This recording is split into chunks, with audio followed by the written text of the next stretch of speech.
coming to make a little visit. They do it every couple of years. Lionel Loueke, Raul Midon, welcome back to Rochester. Talk. Oh, thank you. So, we've learned about your music through Herbie Hancock, through your own amazing adventures. But for you, in this kind of concept tonight, describe what we're going to be hearing. Well, you're going to be hearing something unique, because Raul is unique. He's an incredible guitar player and singer. My playing is a little different too, so it's a great combination. We're having fun. We're having a blast, And for you, Raul? Absolutely. I mean, it's so mutual.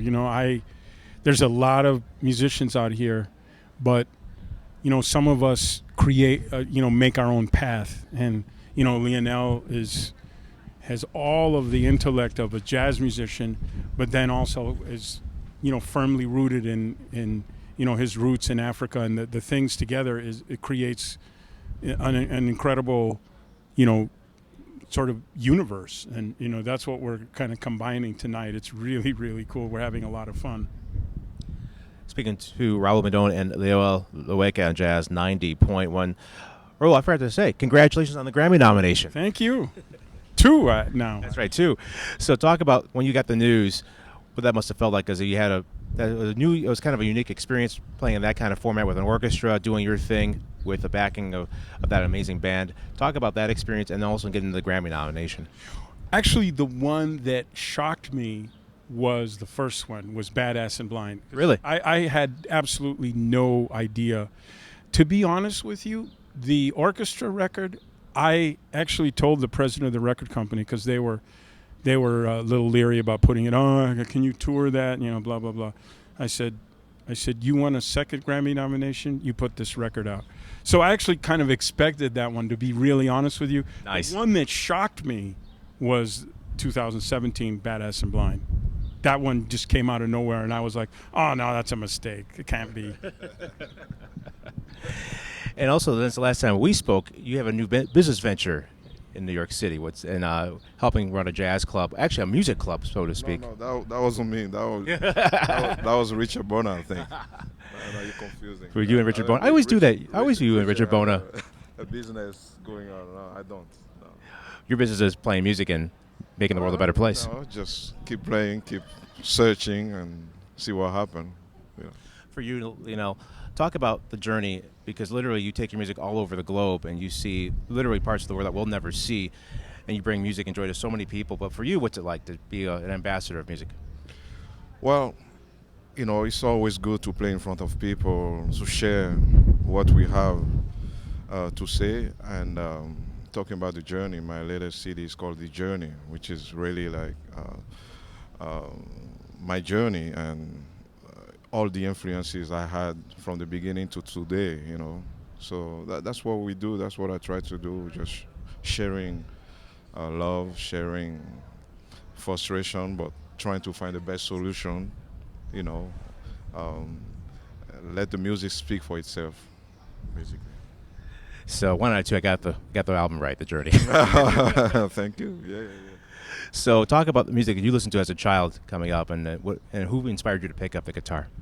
My older brother was a guitar player, so that's how I started. And I was a percussion player from age 9 until 17. And, I grew up listening to mostly traditional music from Benin. And also. So Raul, talk in the journey, when you play your music around the world and you visit different places, you really enjoy hearing really the indigenous sounds. Yeah, for me it's always been the attraction is the roots music of every place. So when I go to, I don't know, Morocco or anywhere, I want to hear the music from there. When growing up, I was attracted to flamenco. When I lived in Mexico, I was attracted to the mariachi music, not to the rock or pop from there. When I go to Argentina, where my father's from, I want to hear the folk music from Argentina, or the tango. So that's what's so incredible for me about playing with Lionel, is that I get to play with somebody who is intellectually every bit as good as anybody intellectually, but then also has this other thing going on, and that, to me, that's that's exciting, you know.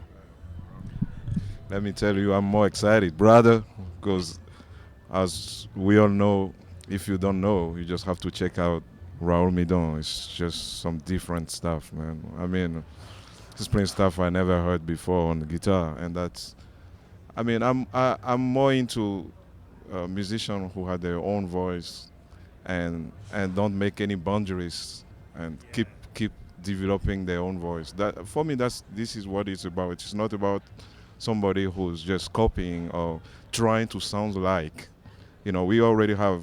You know, if we have Wes Montgomery, we don't want anybody who sounds like Wes Montgomery.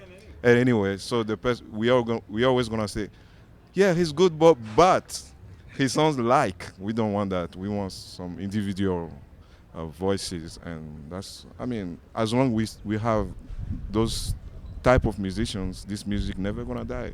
Right.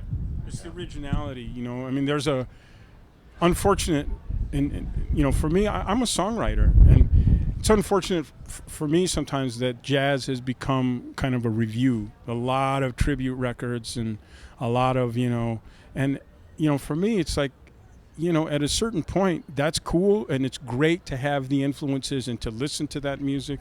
We all listen and practice standards, but I'm interested in original music, you know, the way that, you know, a pop person would be, or a rock person, or a folk person.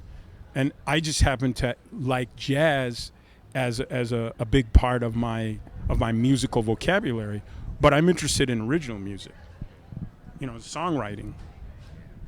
And you get to see that live in the flesh tonight at Kilbourne Hall, 6 and 9 o'clock. Gentlemen, thank you so very much for taking music further. Thank you. Thanks for having us. Thank you.